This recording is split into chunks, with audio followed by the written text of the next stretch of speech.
আসসালামু আলাইকুম রহমতুল্লাহি ওয়া বারাকাতুহু। সম্মানিত দর্শক, আমরা যদি কাগজে কলমে ধরি যে আমাদের জাতীয় নির্বাচন অর্থাৎ ত্রয়োদশ জাতীয় সংসদ নির্বাচন কবে নাগাদ হচ্ছে, তাহলে হাতে মাত্র সময় ১৫ দিন। আমি নভেম্বর মাসের শেষ সপ্তাহতে এই ভিডিওটি করছি। আর অন্যদিকে যেভাবে সরকার ঘোষণা করেছিল, তাতে করে ডিসেম্বর মাসের দ্বিতীয় সপ্তাহে নির্বাচনের তফসিল ঘোষণা করা হবে। তো সেই অর্থে আসলে হাতে সাকল্যে ২ সপ্তাহ সময় আছে। যখন নির্বাচনের তফসিল ঘোষণা করা হয়ে যায়, তখন নির্বাচনের ট্রেন উঠে যায় এবং চারিদিকে শুধু নির্বাচন নির্বাচন নির্বাচন। রাষ্ট্রের সকল ক্ষমতা তখন নির্বাচন কমিশনের হাতে চলে যায় এবং মানুষের জীবনে নির্বাচন ছাড়া আর কোনো বক্তব্য থাকে না। সরকারের বিভিন্ন এক্সিকিউটিভ বিভাগ, আইনশৃঙ্খলা রক্ষাকারী বাহিনী দৈনন্দিন যে সকল কর্ম একেবারে না করলে নয়, সেই কর্ম তারা করতে থাকেন।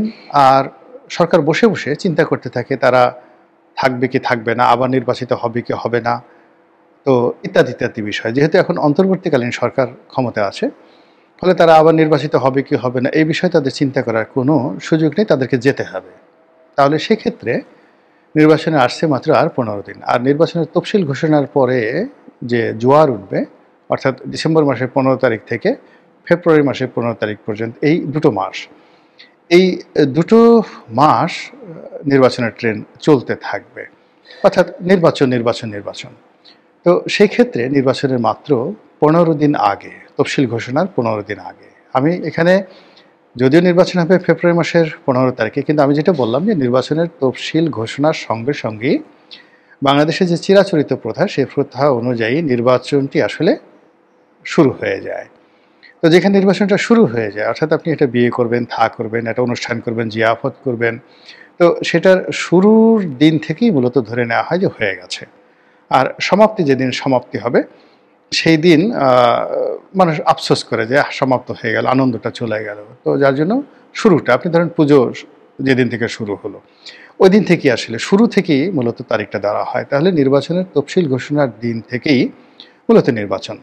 তো সেই অর্থে যদি আপনি ২ সপ্তাহ হাতে নেন এবং ২ সপ্তাহ আগে বাংলাদেশের প্রকৃত এবং বাস্তব অবস্থা আপনি মূল্যায়ন করার চেষ্টা করেন, তাহলে আপনি কি দেখবেন? এই মুহূর্তে বাংলাদেশে যে ত্রয়োদশ জাতীয় সংসদ নির্বাচন অনুষ্ঠিত হচ্ছে, নির্বাচনে কারা কারা এমপি হবেন, কারা কারা মন্ত্রী হবেন, কে প্রধানমন্ত্রী হবেন বা কারা প্রধানমন্ত্রী হবেন, এই জিনিসগুলো মোটামুটি সেটেলড হয়ে যায় মানুষের মন এবং মননে। যিনি প্রধানমন্ত্রী হবেন আর যিনি বিরোধী দলীয় নেত্রী হবেন বা নেতা হবেন, এই দুইয়ের মধ্যে ডিফারেন্স থাকে অনলি 5 to 10%। যেমন শেখ হাসিনা প্রধানমন্ত্রী হবেন ৯১-তে, না খালেদা জিয়া হবেন, এই দুজনের মধ্যে জনপ্রিয়তার মাপকাঠি ছিল মাত্র 10%। নির্বাচনের পরে হয়তো 20%, 30% সেটা হয়, কিন্তু নির্বাচনের আগে ঠিক এরকম একটা পরিস্থিতি তৈরি হয়।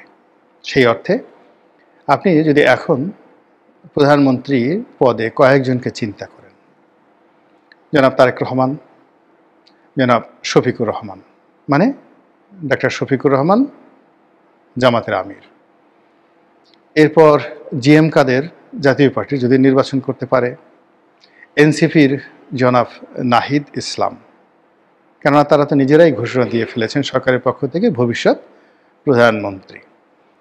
এরপর ৩০০ আসনে যারা সিট দেবেন, প্রার্থী দেবেন, ছোট ছোট রাজনৈতিক দল, তাদের মধ্যে যদি এটা কোয়ালিশন হয়, তাহলে সেক্ষেত্রে জুনায়েদ সাকি, নুরুল হক নুরু, এমনকি জনাব তারেক রহমান মানে জনাব তারেক, তো তিনিও প্রধানমন্ত্রী হতে পারেন, অস্বাভাবিক কিছু নয়।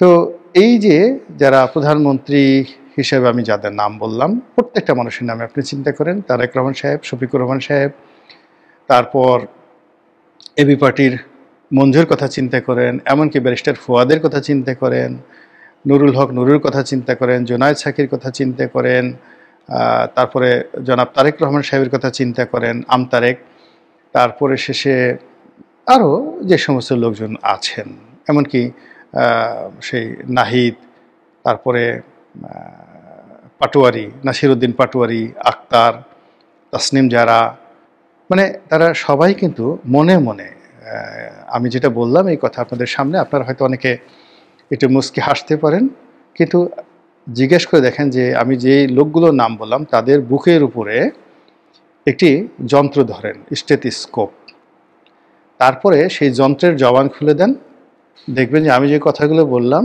তারা সবাই প্রধানমন্ত্রী হতে চান। শরমে বলেন না, মরমে বলেন না, কিন্তু তারা হতে চান।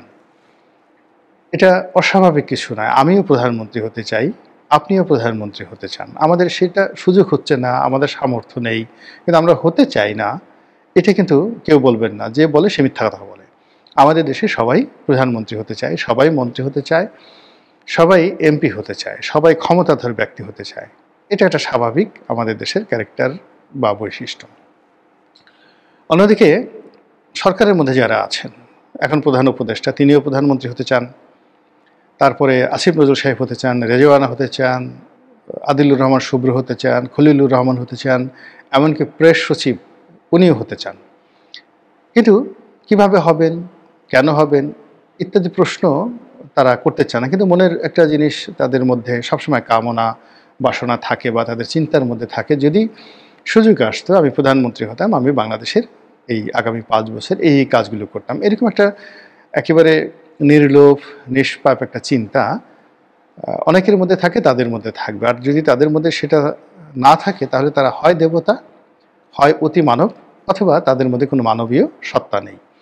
তো যেটা বলছিলাম যে যারা যারা নিজেদেরকে প্রধানমন্ত্রী মনে করেন বা প্রধানমন্ত্রী হওয়ার দৌড়ে আছেন, আপনি একবার চিন্তা করুন তো এই 15 দিন আগে যে তারেক রহমান সাহেব থেকে শুরু করে একেবারে জুনায়েদ সাকি পর্যন্ত কারোর মধ্যে আপনি প্রধানমন্ত্রী সুলভ অ্যাটিটিউড দেখতে পান কিনা, তাদের কপালে রাষ্ট্রিকা দেখতে পান কিনা, বা আপনার কি মনে হয় যে এই মানুষগুলো প্রধানমন্ত্রী হলে অতীতে যারা প্রধানমন্ত্রী ছিলেন তাদের চেয়ে তারা ভালো করবেন এবং আপনাকে একটা বিশ্বমানের নাগরিক হিসেবে আন্তর্জাতিক অঙ্গনে তারা পরিচয় করিয়ে দিবেন?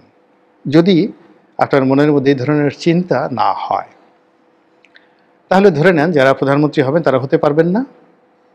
আর যারা এই মানে নির্বাচনের কথা চিন্তা করছেন, এই নির্বাচন হবে না।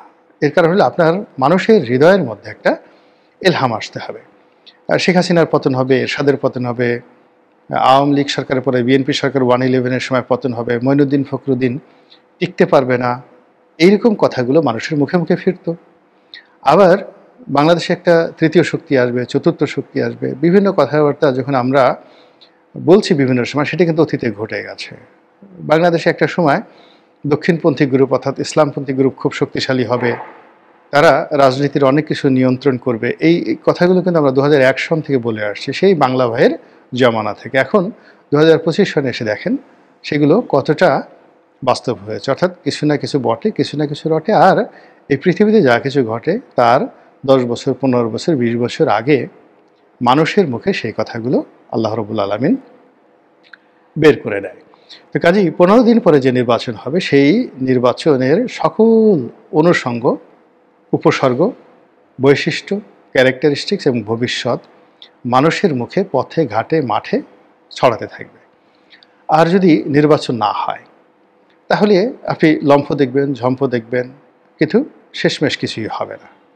এখন বাংলাদেশের এই ঢাকা শহরে আমি কোথাও নির্বাচনের কোনো পরিবেশ দেখছি না, নির্বাচনের কোনো আমেজ দেখছি না, কোনো উৎসব দেখছি না। নির্বাচন হওয়ার জন্য যে ধরনের যাকে বলা হয় দৃঢ়তা দরকার রাজনৈতিক দলের, সরকারের, দেখছি না। আর নির্বাচন সংক্রান্ত যে সকল আলাপ দরকার, আলোচনা দরকার, বাদ্য দরকার, গান দরকার, কবিতা দরকার, কিচ্ছু হচ্ছে না। বরং এখন নির্বাচন হবে কি হবে না, তারপর তারেক রহমান সাহেব আসবেন কি আসবেন না, জামাতে সব কী করছেন, এনসিপি কি টিকবে কি টিকবে না, ডক্টর মোহাম্মদ ইউনূস যাবেন কি যাবেন না, থাকবেন কি থাকবেন না, তারপর আমেরিকা কি সহজে ছাড়বে কি ছাড়বে না, ভারত কি সহজে ছাড়বে কি ছাড়বে না, শেখ হাসিনা কি আবার চলে আসবে কি আসবে না, শেখ হাসিনা কি পদত্যাগপত্র দিয়েছেন কি দেননি, তার ফাঁসি হওয়ার পরে ভারত কি তাকে রাখবে নাকি ছেড়ে দিবে। আসলে এ সকল শত সহস্র আলোচনা আমাদের এই সমাজে এত বেশি গুরুত্ব সহকারে আলোচিত হচ্ছে, সেই আলোচনার মধ্যে কোথাও আপনার নির্বাচন সংক্রান্ত কোনো আলোচনা নেই। আপনি যদি সামাজিক মাধ্যমে যান, সেগুলোর ট্রেন্ড দেখেন যে সেখানে ব্র্যান্ডিং এবং ট্রেন্ডিং কি হচ্ছে। সেখানে দেখবেন যে যারা সেই ফুড নিয়ে অর্থাৎ খাবার-দাবার নিয়ে ভিডিও করছেন, সেই ভিডিওগুলো মানুষ দেখছে। পাখি নিয়ে ভিডিও দেখছে। ট্রাভেল ব্লগগুলো, মানুষ কোথায় কোথায় যাচ্ছে সেই ব্লগগুলো মানুষ দেখছে। আর যে সকল আজেবাজে গল্পগুজব রয়েছে, যে সকল এআই দিয়ে ভিডিও করা হয়েছে, এআই করা হয়েছে, কোনো গুণী লোকের কথাবার্তা, সম্মানিত লোকের সেই নোট ছবি, এই জিনিসগুলোর উপর মানুষ একেবারে হামলে পড়ছে।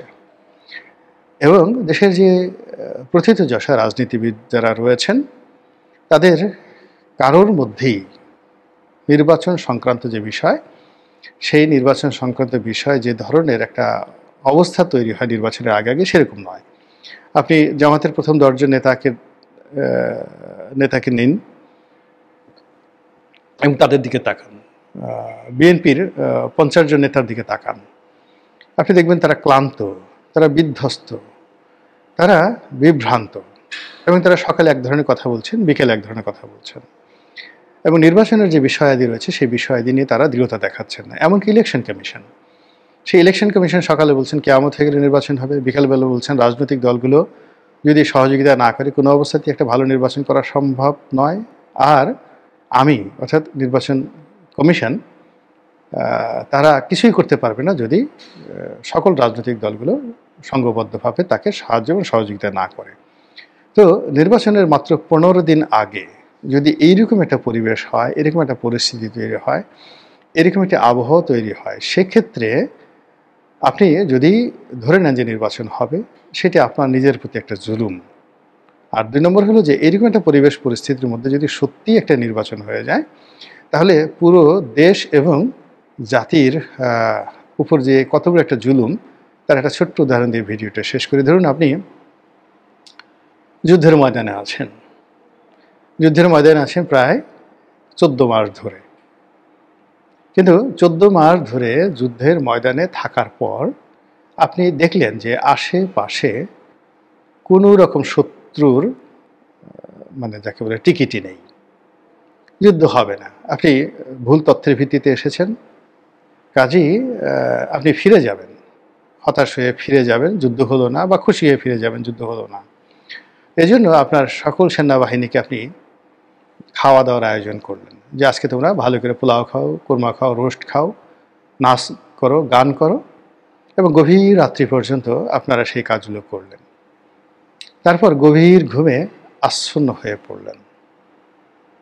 এরপর হঠাৎ করে ভোরবেলায়, ভোর 4টার দিকে আপনি যখন ঘুম থেকে জাগলেন, চারিদিকে আর্তচিৎকার, মারামারি, কাটাকাটি, এবং আপনি সম্বিত ফিরে পেলেন যে শত্রুপক্ষ আপনার শিবিরে আক্রমণ করেছে।